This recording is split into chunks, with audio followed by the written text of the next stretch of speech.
दोस्तों, डिस्कवरी में आपका फिर से स्वागत है। हम एस्ट्रोनॉमी पढ़ रहे हैं और एस्ट्रोनॉमी में जो आज का टॉपिक है वो स्टार है। स्टार का जीवन काल कैसे होता है, थोड़ा बहुत सूर्य के बारे में पढ़ेंगे जो एक तारा है, और थोड़ा बहुत इसके बाद ग्रह और उपग्रह के बारे में पढ़ेंगे। तो आज इतना टॉपिक क्लियर करने की कोशिश करते हैं। तो चलिए आज सबसे पहले देखते हैं स्टार। स्टार किसी भी सौरमंडल का एक महत्वपूर्ण भाग होता है, क्योंकि जितने भी ग्रह हैं या जितने भी पिंड हैं स्टार से ही ऊर्जावान होते हैं। ग्रहों के पास अपनी ऊर्जा तो होती नहीं है, तो वो दूसरों के उजियारे से ही अपने घर को रोशन करते हैं।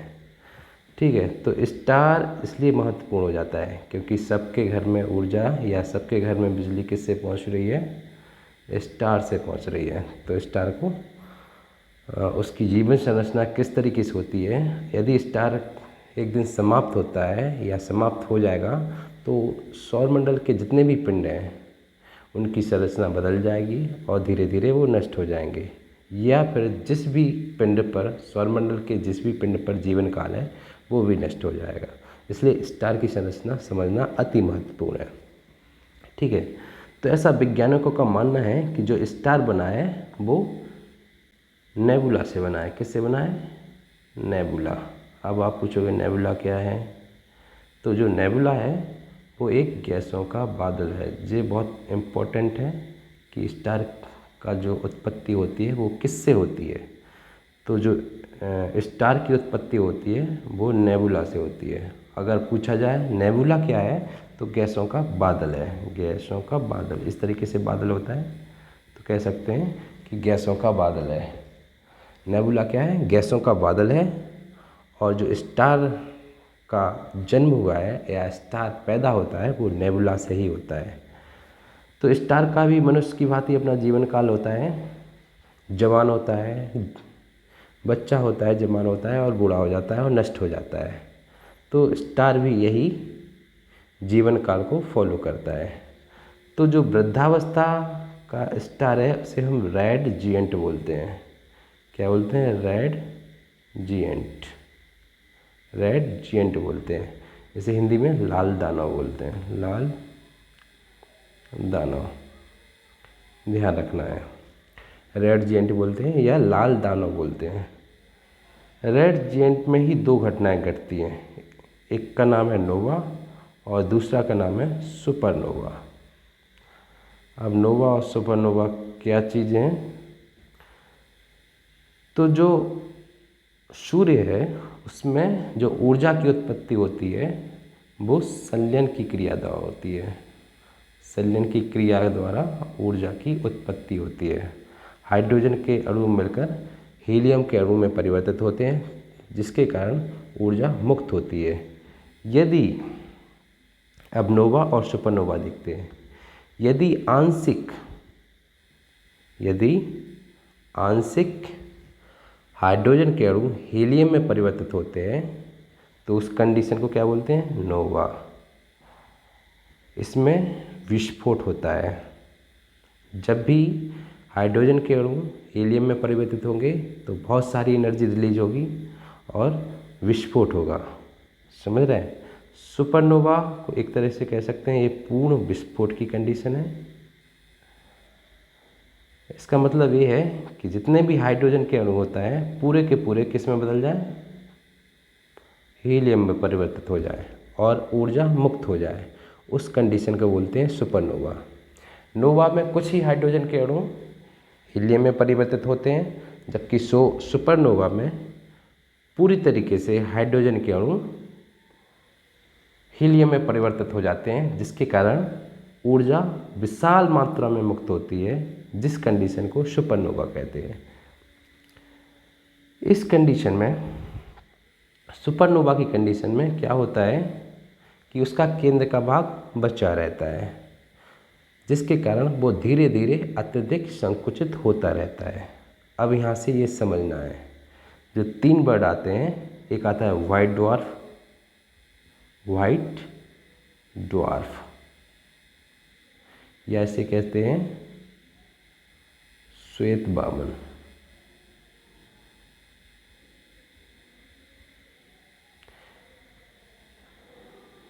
दूसरा आता है न्यूट्रॉन्स, दूसरा आता है न्यूट्रॉन्स और थर्ड आता है ब्लैक होल। ये 3 कंडीशन होती हैं तारे की। तारे के विस्फोट होने के बाद ये 3 कंडीशन बचती है। ये सारी की सारी चीज़ें गुरुत्वाकर्षण के आधार पर है।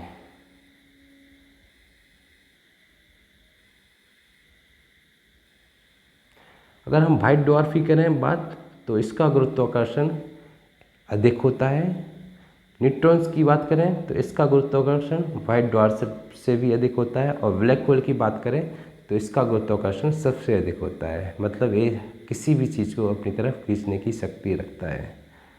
ठीक है, तो व्हाइट ड्वार्फ में कम, उससे ज़्यादा न्यूट्रॉन में, इससे ज़्यादा ब्लैक होल में। ये तीर का निशान इसी को शो कर रहा है कि नीचे की तरफ जो कंडीशन है वो बढ़ रही है। यहाँ हम माइनस लगा देते हैं, यहाँ प्लस लगा देते हैं, जिससे समझ में आए कि ऊपर जो गुरुत्वाकर्षण है वो नीचे की अपेक्षा कम है और नीचे अधिक हो रहा है। ठीक है, इसी से संबंध में एक शब्द आता है चंद्रशेखर सीमा। अब चंद्रशेखर सीमा क्या है? एक महान वैज्ञानिक हुए हैं सुब्रमण्यम चंद्रशेखर, जिन्हें इस खोज के लिए, चंद्रशेखर सीमा की खोज के लिए उन्हें 1983 में नोबेल पुरस्कार से सम्मानित किया गया था। 1983 में नोबेल पुरस्कार से सम्मानित किया गया। चंद्रशेखर सीमा क्या है? वह सीमा है सूर्य के द्रव्यमान का 1.44 गुना, सूर्य के द्रव्यमान का 144 गुना।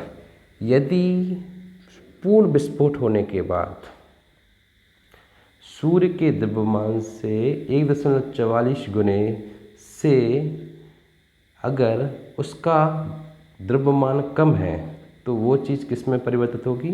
व्हाइट ड्वार्फ में। ठीक है, अगर उसके द्रव्यमान से अधिक है तो वो चीज़ होगी इसमें परिवर्तन, न्यूट्रॉन्स और ब्लैक होल में। ठीक है, नहीं समझ में आ रहा है? फिर से हम समझा दे रहे हैं।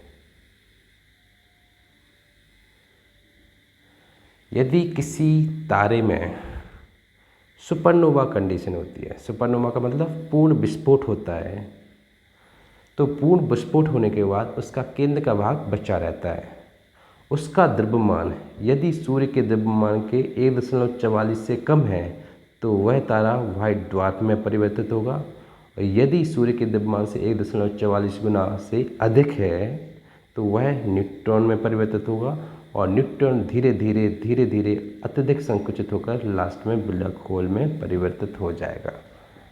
ठीक है, यह चंद्रशेखर सीमा है, ए वाली 1.44 इंटू सूर्य का द्रव्यमान का गुणा, और न्यूट्रॉन्स, ब्लैक होल और वाइट ड्वार्फ के बीच में ये एक सीमा बनाती है। इसी सीमा की खोज के लिए सुब्रमण्यम साहब को 1983 में नोबेल पुरस्कार से सम्मानित किया गया था। ठीक है, तो इसमें जो इम्पोर्टेंट है, जिससे सबसे अधिक क्वेश्चन आते हैं, वो है ब्लैक होल। थोड़ा सा ब्लैक होल देख लेते हैं। ब्लैक होल क्या है? ब्लैक होल क्या है? जो ब्लैक होल है अंतरिक्ष में एक शून्य स्पेस है जो दिखाई नहीं देता है, क्योंकि ऑलरेडी ये ब्लैक अंतरिक्ष में ब्लैक है, इसलिए इसे नॉर्मल तरीके से नहीं देखा जा सकता है। इसका आभास या इसकी उपस्थिति का आभास इस चीज़ से लगाया जाता है कि अगर कोई भी पिंड वहाँ से गुजर रहा है या कोई भी प्रकाश की किरण वहाँ से गुजर रही है तो यह अपने आप अपने तरफ इसे खींच लेगा। इसमें इतनी अत्यधिक गुरुत्वाकर्षण की शक्ति होती है कि प्रकाश की किरणों को भी अपने से बाहर नहीं निकलने देता है, तो अपनी तरफ से ये खींच लेता है, जिससे पता चलता है कि यहाँ पर ब्लैक होल है। तो ब्लैक होल अत्यधिक संपन्न होता है, अत्यधिक मजबूत होता है, अत्यधिक उसमें गुरुत्वाकर्षण की शक्ति होती है। इसे कृष्ण छिद्र भी बोलते हैं, कृष्ण छिद्र भी बोलते हैं। तो इतना आपको समझ में आ गया होगा। इस किसी भी तारे का जो जीवन काल होता है वो है पहले नोवा सुपरनोवा की कंडीशन, उसमें आंशिक विस्फोट और पूर्ण विस्फोट, उसके बाद उसका वाइट ड्वार्फ, न्यूट्रॉन्स और ब्लैक होल में बदलना। और एक चीज़ आ गई थी इसके बीच में, चंद्रशेखर सीमा, जिसे 1983 में सुब्रमण्यम शाह को नोबेल पुरस्कार से सम्मानित किया गया था। इसमें जो ध्यान रखने की बात है, स्टार में नेबुला याद रखना कि नेबुला बहुत इंपॉर्टेंट है, गैसों का बादल है। कभी कभी ये भी पूछ लेते हैं कि नेबुला क्या है, तो उसे गैसों का बादल कह सकते हैं। ठीक है, स्टार की उत्पत्ति कैसे हुई है, नेबुला से हुई है। और इन सब के बाद इसमें जो सबसे इम्पोर्टेंट है वो ब्लैक होल है। तो दो चीज़ ज़रूर याद रखना है, दो चीज़ कभी मत भूलना, ये इसमें दोनों इम्पोर्टेंट है। ठीक है, तो अब देखते हैं इसका एक डायग्राम है जो देख लेते हैं, समझ लेते हैं। दिया हुआ है आपके सामने, ये जो स्टेलर आपके सामने लिखा हुआ है, स्टेलर नेबुला एक गैसों का बादल है। ठीक है, जो मैंने अभी पेन से समझाया था, ये स्टेलर नेबुला है जो गैसों का बादल है। इससे ही किसकी उत्पत्ति हो रही है, एक लिखा हुआ है एवरेज स्टार और एक लिखा है मासिव स्टार। एक लिखा है एवरेज स्टार और एक लिखा है मासिव स्टार। एवरेज स्टार का मतलब होता है एक संतुलित औसत तारे की उत्पत्ति से हुई है और एक विशाल तारे की उत्पत्ति हुई है इससे। दोनों किसमें एक समय बाद एक जीवन के लास्ट में रेड जिएंट में बदल जाएंगे। दोनों के सामने लिखा है रेड जिएंट। ठीक है, ये सुपर जिएंट हो गया क्योंकि मासिव स्टार से बना है, लेकिन दोनों की स्थिति रेड जिएंट बोलते हैं, जिसे लाल दानव भी बोलते हैं। ये सूर्य की वृद्धावस्था होती है। इसके बाद सूर्य में विस्फोट होता है। इसमें लिखा है प्लेनेटरी नेबुला, मतलब कि टुकड़ों टुकड़ों में विभाजित हो गया, गैसों के बादल में फिर से फूट गया। बाकी उसका जो क्रोट का भाग बचा रहेगा, जिससे किसकी उत्पत्ति होगी, वाइट ड्वार्फ की आपके सामने बना हुआ है। इसके बाद सुपरमून होगा। आप देख रहे हो कि पूरा का पूरा एनर्जी रिलीज हो रही है, पूरा का पूरा प्रकाशमान हो रहा है। इसके बाद जो इसका बीच का क्रोट बचेगा वो दो भागों में बटेगा। आपके सामने दो भाग लिखे हुए हैं, एक तो न्यूट्रॉन स्टार और एक ब्लैक होल। ठीक है, जो इसके बीच की सीमा होती है वो होती है चंद्रशेखर सीमा। क्या होती है, चंद्रशेखर सीमा, ध्यान रखना है। चंद्रशेखर सीमा क्या होती है, हमने अभी बताया था 1.44 सूर्य के द्रव्यमान का 1.44 गुना से अगर कम है द्रव्यमान तो वाइट ड्वार्फ में बदलेगा, और अगर ज़्यादा द्रव्यमान है तो वो किस में बदलेगा, न्यूट्रॉन में और ब्लैक होल में बदलेगा। तो इस एक तरह का जो स्ट्रक्चर दिया है उसके जीवन काल का, वो आप लोग देख लेना, अच्छे से समझ लेना। अब आगे बढ़ते हैं, किसके ओर, थोड़ा सा सूर्य के बारे में समझते हैं। सूर्य के बारे में जो पॉइंट इंपॉर्टेंट है उसके बारे में देखते हैं। तो सबसे पहले ये डायग्राम दिया है, इसे देख लेते हैं। सूर्य थोड़ा सा बड़ा हो गया, इसे छोटा कर लेते हैं।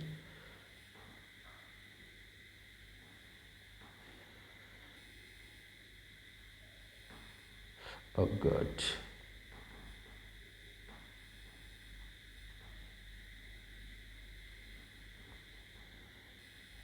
अब शायद पूरा दिख रहा होगा।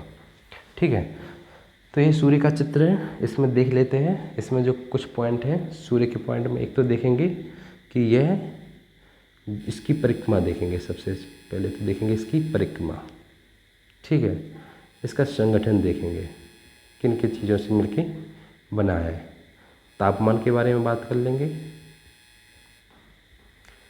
ठीक है, कुछ वर्ड आएंगे, प्रकाश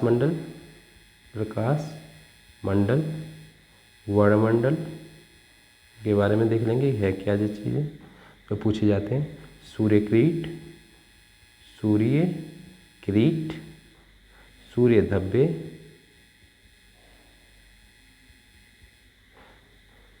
ठीक है। बाकी जो स्टैटिकल पार्ट है, जैसे कि सूर्य का व्यास कितना होता है, पृथ्वी से सूर्य के बीच की दूरी कितनी है, सूर्य की त्रिज्या कितनी है, बहुत सारे स्टैटिक पार्ट्स हैं, उन्हें अपन को ध्यान नहीं रखना है। वो परीक्षा की दृष्टि से इम्पोर्टेंट नहीं है, ना ही परीक्षा के पॉइंट तक आपको वो चीज़ याद रहेगी। तो जो चीज़ लॉजिकल है या जो इम्पोर्टेंट है ज़्यादा, हम उस चीज़ को ही देख लें। तो परिक्रमा के बारे में देखेंगे। परिक्रमा क्या है, परिक्रमा किसकी लगाता है, सूर्य भी परिक्रमा लगाता है, किसकी, अपनी मिल्की वे की परिक्रमा लगाता है। तो सूर्य आकाश गंगा या गैलेक्सी के जो मध्य है उसके चारों ओर घूम रहा है।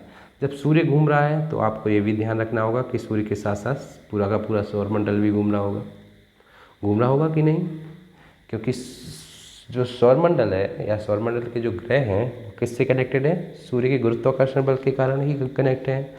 और जब सूर्य पूरी आकाशगंगा के चक्कर लगाएगा तो आपको ये भी ध्यान रखना है कि सूर्य के साथ साथ पूरे आकाशगंगा के चक्कर हमारे पिंड भी लगाएंगे, और पिंड लगाएंगे तो उसमें एक पृथ्वी हमारी भी पिंड है तो वो भी चक्कर लगाएगी, तो पूरी आकाशगंगा के हम चक्कर लगा रहे हैं।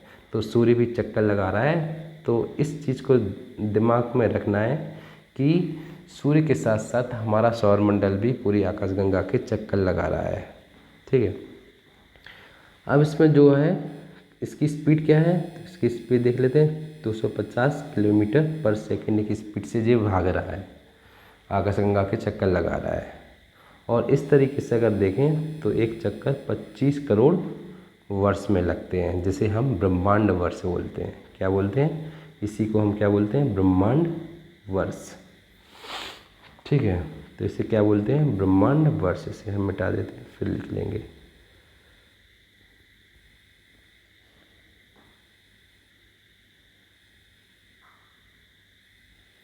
तो इसे क्या बोलते हैं? ब्रह्मांड वर्ष बोलते हैं। इस चीज़ को क्या बोलेंगे? ब्रह्मांड वर्ष।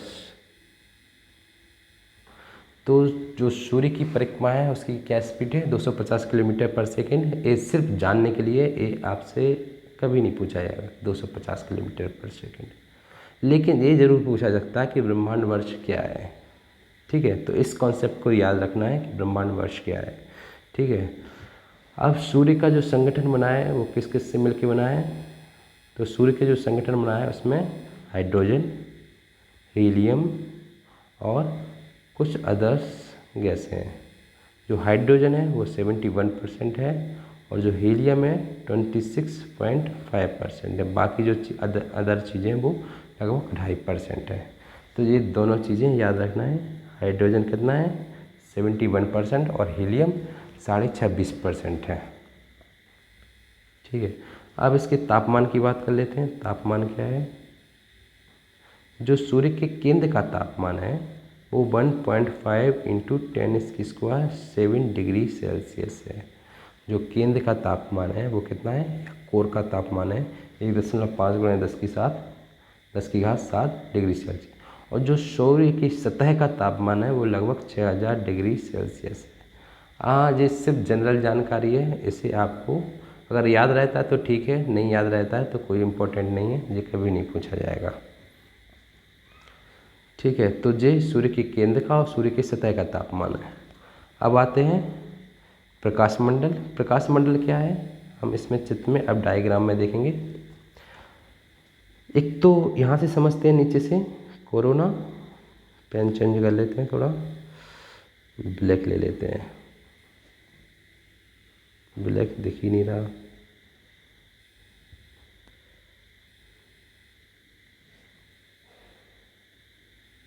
हाँ, ये दिख रहा है। जो कोरोना है वो क्या है? एक कोरोना, आजकल कोरोना भी ज़्यादा चल रहा है। तो कोरोना क्या है? एक सूर्य क्रीट है। जब सूर्य ग्रहण लगता है तो ग्रहण के पश्चात जो सूर्य का बाहरी भाग दिखाई देता है उसे हम कोरोना बोलते हैं या सूर्य क्रीट बोलते हैं या सूर्य का मुकुट बोलते हैं। ध्यान रखना, सूर्य ग्रहण के समय जब चंद्रमा बीच में आ जाता है तो सूर्य का पूर्णतः भाग नहीं दिखाई देता है, गोल गोल चारों तरफ का भाग दिखाई देता है, जिसके कारण उसके गोल गोल की तरफ से लगता है कि प्रकाश यहाँ से उत्सर्जित होता है और उसे ऐसे लगता है कि जैसे सूर्य का ये मुकुट है। इसलिए उसे क्या कहते हैं? सूर्य किरीट या सूर्य का मुकुट। इंग्लिश में उसे बोलते हैं कोरोना। एक चीज़ ध्यान रहेगी। दूसरा है क्रोमोस्फियर। इसे हिंदी में बोलते हैं वर्णमंडल। क्या बोलते हैं? वर्णमंडल। एक है इसमें फोटोस्फीयर। कहाँ है? इसे फोटोस्फीयर, इसे बोलते हैं प्रकाश मंडल।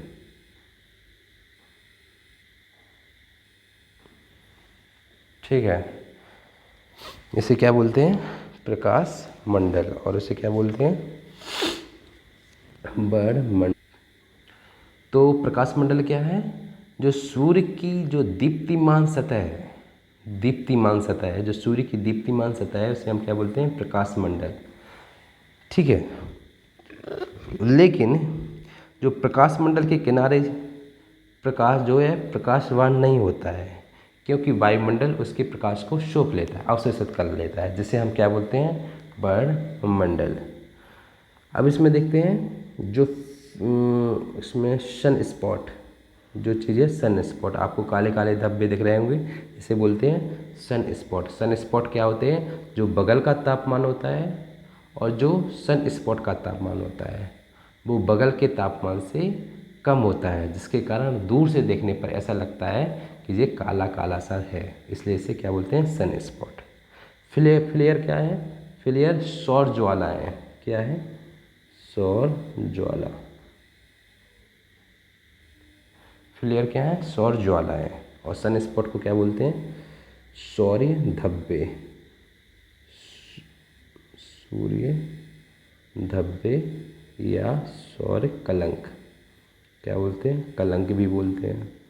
ठीक है, तो सौर ज्वाला क्या है, आग की लपटें हैं जो सूर्य की सतह पर उठती रहती हैं, उसे हम सौर ज्वाला बोलते हैं या फ्लेयर बोलते हैं। जो यहाँ पर जो पृथ्वी पर चुंबकीय जो चीज़ें, चुंबकीय जो यंत्र होते हैं उनमें व्यवधान उत्पन्न करते हैं फ्लेयर, और सन स्पॉट भी इसमें व्यवधान उत्पन्न करते हैं, ध्यान रखना।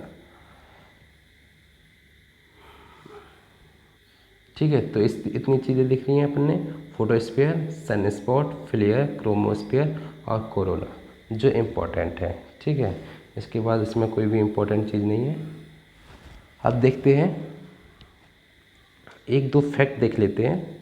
सूर्य का व्यास कितना है इतना तो याद नहीं रखना है, लेकिन पृथ्वी से तुलनात्मक रूप में एक आध दो बार पूछा गया है परीक्षा में, इसलिए हम इसका यहाँ पर प्रदर्शन कर देते हैं। सूर्य का व्यास कितना है, पृथ्वी के व्यास का 110 गुना, ये ध्यान रखना है। सूर्य का व्यास जो है पृथ्वी के व्यास का 110 गुना है। ठीक है, और जो सूर्य का आकार बड़ा है, सूर्य आकार में बड़ा है, सूर्य के आकार में बड़ा है, वो पृथ्वी का 13 लाख गुना बड़ा है। जो सूर्य है वो पृथ्वी के अगर 13 लाख गुना बड़ा कर दिया जाए तब सूर्य के बराबर हो पाएगा। तो ये दो फैक्चुअल चीज़ें याद रखना है, स्टैटिक्स चीज़ें, कि सूर्य का व्यास पृथ्वी के व्यास का 110 गुना बड़ा है, और जबकि आकार की इससे तुलना की जाए यदि पृथ्वी से, तो वो 13 लाख गुना, पृथ्वी के 13 लाख गुना बड़ा है। तो दो चीज़ें। तो दोस्तों अभी हम लोगों ने समझ लिया कि तारे का जो जीवन चक्र है वो किस तरीके से होता है। जो सूर्य है वो भी एक तरीके का तारा है, और तारे जो सूर्य है उसका जो संगठन, तापमान या कुछ फैक्चुअल चीज़ें वो भी देख ली हैं। अब हम आगे पढ़ते हैं सूर्य और उसके ग्रह। क्या पढ़ते हैं, सूर्य और उसके ग्रह। तो एक कॉन्सेप्ट समझ लेते हैं कि ग्रह की उत्पत्ति कैसे हुई सूर्य से। ये अभी तक किसी भी किताब में लगभग नहीं पाया गया है कि जो सूर्य है उसकी उत्पत्ति किस तरीके से ग्रह से, सूर्य की उत्पत्ति तो नेबुला से हुई है, लेकिन ग्रह की उत्पत्ति सूर्य से किस तरीके से हुई है, इस कॉन्सेप्ट को थोड़ा हम समझने की कोशिश करते हैं। तो हमने देखा ही है कि जो सूर्य है वो काहे से मिलकर बना है, गैसों के बादल से। हमने यहाँ प्रदर्शित कर दिया, ये गैसों के बादल है। अब जब गैसों के बादल में आपस में जो कण होते हैं, छोटे छोटे से कण होते हैं, वो आपस में टकराते हैं। आपस में टकराने के कारण उसमें एक तरह का घूर्णन उत्पन्न हो जाता है। किस तरीके से घूर्णन करने लगते हैं, इस तरीके से एक घूर्णन उत्पन्न कर देते हैं। जब धीरे धीरे घूर्णन होता है तो आपने देखा होगा कि घूर्णन के कारण जो उसका ऊपर और नीचे का भाग होता है वो चपटा हो जाता है, इस तरीके के आकार शेप में हो जाता है। किस तरीके शेप में, ऊपर का आकार और नीचे का आकार, जिसे हम ध्रुव कह सकते हैं। जैसे कि पृथ्वी है, ऊपर का आकार और नीचे का आकार चपटा हो जाता है, और जो किनारे के भाग होते हैं वो उभर जाते हैं। जैसे कि पृथ्वी का आकार है, पृथ्वी का आकार देखा है, जो पृथ्वी का आकार है वो उसके घूर्णन के कारण ही होता है। ये भी क्वेश्चन पूछा जाता है, ये ध्यान रखना, क्योंकि वो पृथ्वी के पार्ट में अलग से पढ़ाएंगे, लेकिन यहाँ पर भी मेंशन कर दे रहे हैं। जो पृथ्वी चपटी है, ध्रुवों पर चपटी है, अगल बगल किनारों पे उभरी हुई है, वो उसके घूर्णन के कारण है। ठीक है, तो यही कंडीशन इसकी हुई गैसों के बादलों की। घूमते घूमते क्या हुआ, ऊपर और नीचे के भाग चपटे हो गए और आपस के किनारे उभरने लगे, जिसके कारण, अब आप यहाँ समझने की कोशिश करना, जिसके कारण जो ए वाला पार्ट है वो वातावरण के संपर्क में अधिक आ गया। ए वाला पार्ट है वो वातावरण के संपर्क में अधिक आया इसकी अपेक्षा, उत्तरी और दक्षिणी पॉइंट की अपेक्षा, क्योंकि ये इस तरीके से हम निकाल देते हैं कोना, थोड़ा सा जिससे कि समझ में आ जाए, इस तरीके से कोना निकाल देते हैं। ठीक है, तो इसका एक तो ए वाला भाग वातावरण के संपर्क में था, दूसरा ए वाला भाग और तीसरा ए वाला भाग। ठीक है, तो तीन ओर से वातावरण में संपर्क आने से इसके ताप में काफ़ी अंतर आने लगा, इसके मध्य के ताप में और बाहरी ताप में काफ़ी अंतर आने लगा, जिसके कारण यह जो बाहरी भाग है अपनी मदर बॉडी से धीरे धीरे अलग होने लगा। एक कई वर्षों की घटना है, कुछ सालों की घटना नहीं है, एक धीरे धीरे क्या है अपनी मदर बॉडी से अलग होने लगा, जिसे हम कह सकते हैं कि इस तरीके से भाग, और दूसरा भाग क्या है ना टुकड़े के रूप में फिर बाहर फेंक दिया। जो टुकड़ों के बाहर रूप में बाहर फेंका वो फिर से एक तरह से गैसों के बादल बन गए या टुकड़े बन गए जो आसमान में स्वतंत्र रूप से घूमने लगे, अंतरिक्ष में स्वतंत्र रूप से घूमने लगे। तो जो ये भाग था ये तो मदर बॉडी हो गया, और बाकी जो भाग है ये टुकड़े टुकड़े अंतरिक्ष में घूमने लगे। इनकी भी क्रिया कैसी हुई, इस तरीके से। ये भी आपस में कण इसके टकराएंगे, गोल गोल घूमेंगे और चपटे, फिर उसका आकार चपटा होगा और फिर जो उसका मदर बॉडी से उसका विच्छेद हो जाएगा और फिर टुकड़े टुकड़े अंतरिक्ष में बिखर जाएंगे। यही क्रिया चलती रहेगी। इसी क्रिया के कारण ही ग्रह पैदा हुए और उपग्रह का जो है अस्तित्व, उपग्रह अस्तित्व में आए। अब हम इस स्ट्रक्चर से समझते हैं। जैसे कि ये सूर्य क्या है, सूर्य है, मदर बॉडी समझ लेते हैं। इसके जो छल्ले हैं वो आसमान में फेंक दिए गए सूर्य के द्वारा, जिसके कारण एक पिंड बना, दूसरा पिंड बना, तीसरा पिंड बना। उन पिंडों ने भी गोल गोल घूर्णन करके अपने से अपनी मदर बॉडी से दूसरी चीज़ को विच्छिन्न किया, और जिसके कारण उपग्रह अस्तित्व में आए। ठीक है, ये सूर्य मान लेते हैं। इससे जो विच्छेद होगा वो ग्रह बनेंगे। क्या बनेंगे, ग्रह बनेंगे। इस तरीके से पूरे ग्रह बनेंगे। अब ये भी तो घूमेंगे, अपनी जगह घूर्णन करेंगे, तो धीरे धीरे ये भी कुछ ना कुछ फेंकते फेंकेंगे, जिसके कारण उपग्रह की स्थिति आपको सामने आएगी। ठीक है, तो हम ये किसकी बात कर रहे हैं, ये बुध हो गया,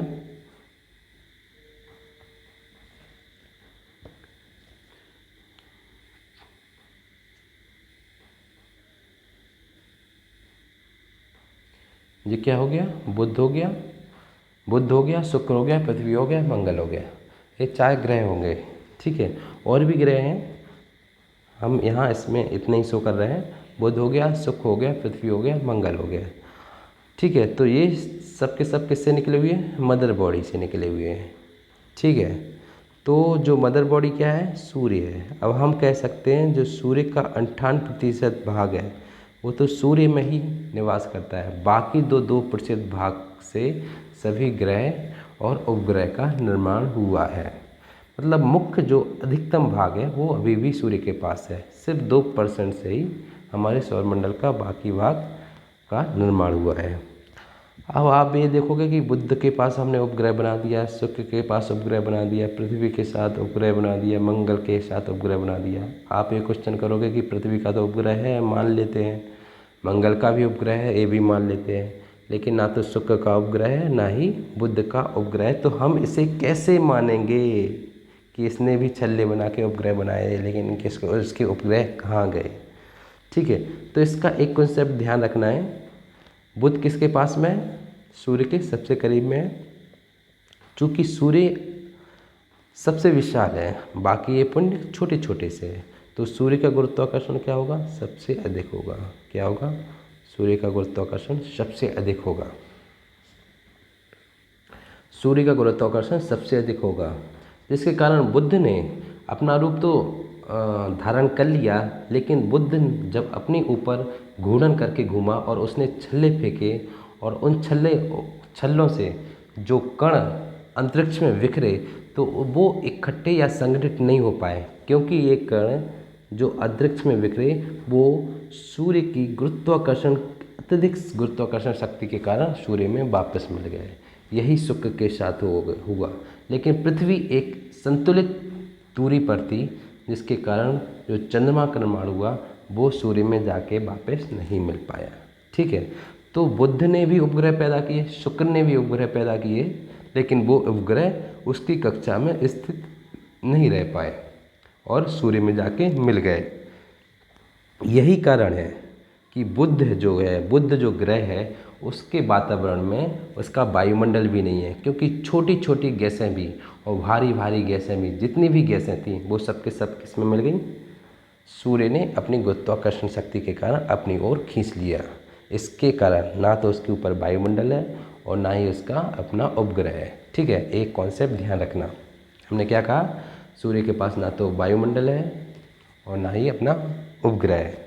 उपग्रह तो आप लोग जानते होंगे क्योंकि किताबों में पढ़ा है, लेकिन वायुमंडल क्यों नहीं है वो उसका रीज़न भी समझ लिया, उपग्रह क्यों नहीं है इसका रीज़न भी समझ लिया। अभी तक आपको पता था कि उपग्रह नहीं है, बस बुध के पास उपग्रह नहीं है, शुक्र के पास उपग्रह नहीं है, लेकिन क्यों नहीं है उपग्रह इस चीज़ को भी अपन ने समझ लिया। क्योंकि सूर्य के अत्यधिक करीब होने के कारण, सूर्य की गुरुत्वाकर्षण शक्ति अत्यधिक होने के कारण वो सूर्य की ओर आकर्षित तो हो गए और सूर्य में सम्मिलित हो गए। ठीक है, इस चीज़ को ध्यान रखना। ये चीज़ें और भी पॉइंट क्लियर करेंगे जो हम आगे समझेंगे। शुक्र के साथ भी यही कंडीशन हो गई, लेकिन शुक्र के वायुमंडल में जो भारी गैसें हैं वो संभाल सका। सूर्य की शक्ति या गुरुत्वाकर्षण शक्ति शुक्र के ऊपर इतना नहीं लगा सकी कि वो भारी गैसों को अपनी ओर खींच सके। समझ में आ रहा है? जिसके कारण शुक्र के वायुमंडल में भारी गैस है या CO2 की मात्रा अत्यधिक है। ठीक है, लेकिन पृथ्वी के पास उपग्रह है। अब दो चीज़ें समझने की कोशिश करते हैं, एक तो बुध, एक तो शुक्र। बुध के पास वायुमंडल नहीं है, अब ध्यान से सुनना इस चीज़ को। बुध के पास वायुमंडल नहीं है, जिसके कारण जो सूर्य का प्रकाश है वो किसके ऊपर अधिक पड़ेगा, बुध के पास अधिक पड़ेगा, राइट। क्योंकि सूर्य की सीधी किरणें किसके ऊपर पड़ेंगी, बुध की सतह पर पड़ेंगी, ध्यान रखना।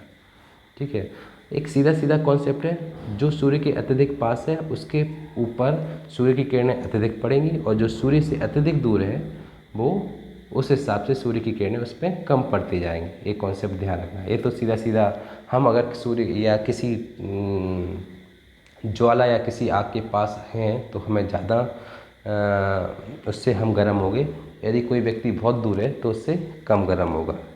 यही कंडीशन ग्रह के ऊपर भी है। अगर पास में है तो वो ओबियसली बात है कि उस पर सूर्य की किरणें अधिक पड़ेंगी, और जैसा जैसा दूर होता जाता है उसके हिसाब से उसके ऊपर किरणें जो है कम पड़ती जाएंगी।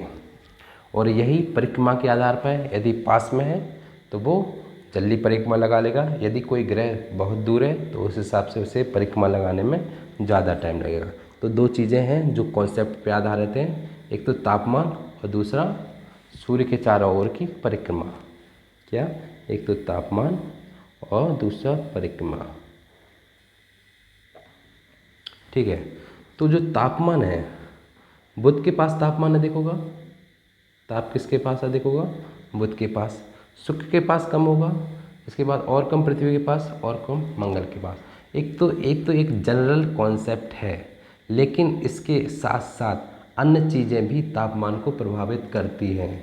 जैसे कि वहाँ का वायुमंडल, हो सकता है कि वहाँ के वायुमंडल में सूर्य की किरणें प्रवेश ना कर पाएँ, मान लिया जाए, या प्रवेश कर जाएं। हर वायुमंडल में प्रवेश कर जाती है, मैं एक कह रहा हूँ कि मान लिया अगर प्रवेश कर जाए तो बाहर नहीं निकल पाए तो फिर क्या होगा। ठीक है, तो बुध के पास तो वायुमंडल है नहीं है, तो प्रवेश भी कर जाएंगी और बाहर भी निकल जाएंगी, कोई इशू नहीं है। तो बुध का तापमान अधिक रहता है, ठीक है, और बुध का तापमान कम भी रहता है। अब ये दोनों चीज़ें कैसे कह लिया आपने। मान लिया दिन में तापमान बुध का अधिक रहेगा, सर्वाधिक तापमान किसका रहेगा, बुध का। एक तो बुध सूर्य के सबसे अधिक पास में है, इसलिए बुध का तापमान अधिक रहेगा। दूसरा, बुध के पास वायुमंडल नहीं है, जिसके कारण सूर्य से आने वाली किरणें बुध के संपर्क में आने के बाद वायुमंडल में अंतरिक्ष में वापस लौट जाती है, जिसके कारण बुध का तापमान रात में अत्यधिक गिर जाता है। तो बुध का तापमान दिन में तो अधिक होता है, लेकिन तापमान रात में कम हो जाता है। तो इस तरीके से कहते हैं बुध का जो तापांतर है, मतलब जो ताप में अंतर है, अधिक तापमान और कम तापमान में जो अंतर है उसे हम तापांतर बोलते हैं। वो बुध का तापांतर सर्वाधिक है। ठीक है, तो बुध के बारे में ये 3 चीज़ें कॉन्सेप्चुअल हो गई, ये ध्यान रखना है, जो आपको ये पॉइंट कभी क्लियर नहीं हो सकता है। ठीक है, वो मैंने आज करने की कोशिश की है। शुक्र की बात कर लेते हैं। तो शुक्र जो है, इसके वायुमंडल में क्या है, CO2 की गैसें हैं, और CO2 की जो गैसें हैं वो एक ग्रीन हाउस का इफेक्ट का काम करती हैं। अब ग्रीन हाउस क्या होता है वो हम आगे पढ़ेंगे। बात इतना समझ लीजिए आप कि ग्रीन हाउस गैसें एक ऐसा आवरण विकसित करती है, एक ऐसा घर बना लेती है कि उसके द्वारा सूर्य की किरणें शुक्र तक तो पहुंच जाएंगी, सूर्य की किरणें शुक्र तक तो पहुंच जाएंगी, लेकिन जब शुक्र उन किरणों को वापस अंतरिक्ष में छोड़ेगा तो वो बाहर नहीं निकलने देती हैं। समझ रहे हो? तो सूर्य की जो किरणें हैं शुक्र तक तो पहुंच जाती हैं, लेकिन शुक्र जब उन किरणों को वापस अंतरिक्ष में भेजता है तो वो अंतरिक्ष में नहीं जा पाती हैं, जिसके कारण शुक्र का तापमान जो है सर्वाधिक हो जाता है। क्योंकि सूर्य की रोशनी तो अधिक पड़ ही रही है, साथ साथ में वो किरणें जो है अंतरिक्ष में भी नहीं भेज रहा है, तो जिसके कारण तापमान अधिक बढ़ जाता है। इस हिसाब से शुक्र का तापमान अधिक होता है। ठीक है, तो 2-3 चीज़ें जो कॉन्सेप्चुअल होगी, पृथ्वी मंगल, बुध शुक्र पृथ्वी मंगल बृहस्पति शनि अरुण वरुण, ये सब चीज़ें भी देखेंगे। चूँकि किताबों में सब दिया है कि कितने ग्रह होते हैं, 8 ग्रह होते हैं, यम कौन सा ग्रह है कि उपग्रह है, वो उपग्रह है, वो ग्रह है कि बोना ग्रह है, उसे कब बाहर कर दिया गया, ये सब चीज़ें किताबों में लिखी है, लेकिन जो कॉन्सेप्ट होता है वो किताबों में नहीं लिखा रहता है और काफ़ी देर में समझ में आता है। तो कॉन्सेप्ट को हमने यहाँ क्लियर करने की कोशिश की है। मैं इस चीज़ को यहाँ पर नहीं पढ़ा रहा हूँ कि कितने ग्रह होते हैं, ग्रह को लेकर उनका नाम बताओ, बुध शुक्र पृथ्वी मंगल, ये सब चीज़ें नहीं बता रहे हैं। जो आपको इम्पोर्टेंट लगेगा, मुझे लगेगा कि हाँ एक कॉन्सेप्ट क्लियर नहीं होगा, तो मैं यहाँ पर कॉन्सेप्ट क्लियर करने की कोशिश करता हूँ, और लगता है कि ये एग्ज़ाम में आया हुआ है या एग्ज़ाम की दृष्टि से इम्पोर्टेंट है, तो मैं उसको भी कॉन्सेप्ट करने की कोशिश करता हूँ। ठीक है, बाकी जो चीज़ आपको समझ में नहीं आई है तो वो आप पूछ सकते हैं कमेंट के थ्रू या किसी और थ्रू। ठीक है, तो आज हम इतने ही रहने देते हैं, आज लंबी क्लास हो चुकी है। कल फिर हम थोड़ा पॉइंट फैक्चुअल पॉइंट देख लेंगे जो एग्ज़ाम में की दृष्टि से इम्पोर्टेंट होगी। ठीक है, तो कल की क्लास को हम फिर कल आगे पढ़ाएंगे। आज तक इतना ही, थैंक यू।